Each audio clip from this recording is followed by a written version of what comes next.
które suba na kanale, czyli na YouTubie. Zbrałem tam 600 widzów, ponad 610. Wiecie, że mogą kierować ludźmi, ale też mogą kierować pogodą. Mogą kierować środowiskiem, czyli może być raz deszcz, może raz być pogoda. Mogę kierować, wiecie, pogodą. Właśnie te chipy będą Z, że będą umierać ludzie przez to. Wiecie, o co chodzi. Dalej, nie muszę wam tłumaczyć, co się będzie może działo, ale dowiecie się po czasie.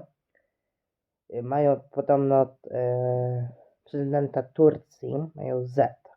Znaczy, że mają, wiecie, o tak, wiecie, o co chodzi. Ktoś tam zajęty ma być go, no wiecie, Z.